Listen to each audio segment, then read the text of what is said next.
Welcome. Please, again, use the raise hand function if you have a question for Brian. First one comes from Andrew Jones. Hey, Brian, what would you say are the primary issues with having consistency with pass protection? I don't know. I guess it comes down to just your fundamentals and techniques. So, if you have an issue in pass protection, there's likely a fundamental issue there. So with that, it's a fairly correctable thing. Yes. On the flip side, why are you guys having so much success opening up big holes for the run game?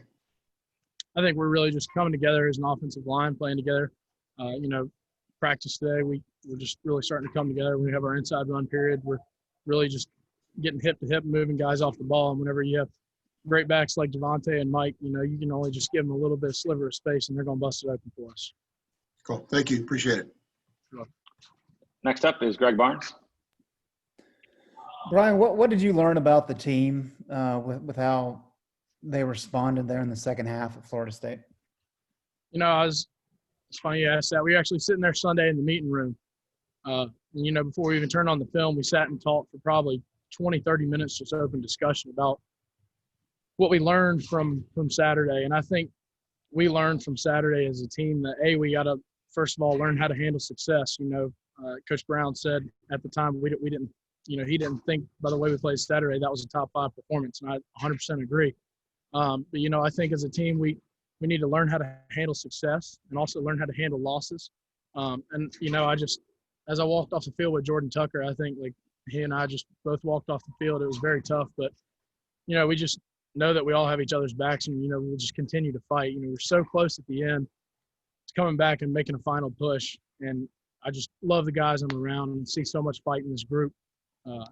Just Sunday talking together, I really don't think there's anything that can hold this team back from accomplishing all the goals ahead of us. So I'm very confident in everyone around me, confident in myself, my quarterback, my defense, and everything. I just know that there's a lot of upside. Is there some benefit in the fact that NC State, a true rival, is your next opponent to kind of bounce back from that game? I think so, yeah. Honestly, it's great to have another game after that last week because there's so much to learn from, schematically and technically. There's so many different things that we can learn and improve from Saturday, and just to have another opportunity to have another game the next week is such a blessing. And I think especially to have NC State, as a center, it's real exciting because we can just pull all the guys around us and have a good week of practice and prepare against a team that we've been getting ready for all year. So. I'm going to steal Ross's questions. I'm going to ask about NC State. What stands out to you about their defensive front? The defensive front's very physical. Number 29 is going to be one of the biggest challenges to have all year. He's a very physical player. He's real big, and he's very twitchy for his size. I remember playing against him last year a good bit. He's a very respectable opponent, and he's someone that I'm really looking forward to playing all quarters. Great. Thank you, Brian. All right. Ross, you got something different? Brian, a little bit piggybacking off Greg's first question, what individually do you do as a leader to kind of pick your team up after a loss? You're one of the older guys now on the team. Are you going to the freshmen, the sophomores? Are you speaking to the whole team? And how do you handle leadership after a loss? The biggest thing is, first of all, I try to look back at things that I did wrong first, and then also just try to see how that can affect other people.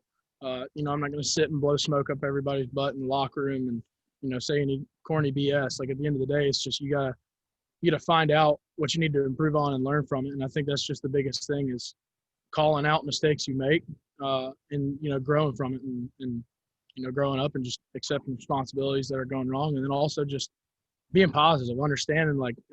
I could not be more excited for this week, and I think everyone around us. We had one of the most fun practices we've had all year today, and it's fun to get up and run around knowing that.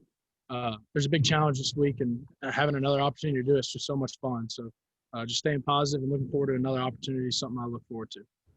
And what's your take on this rivalry game? You got the blue collar guys down the road, in-state rivalry. Some recruiting dynamics here, and generally you're from Alabama, but you've been here a while. What's your take on UNC versus NC State?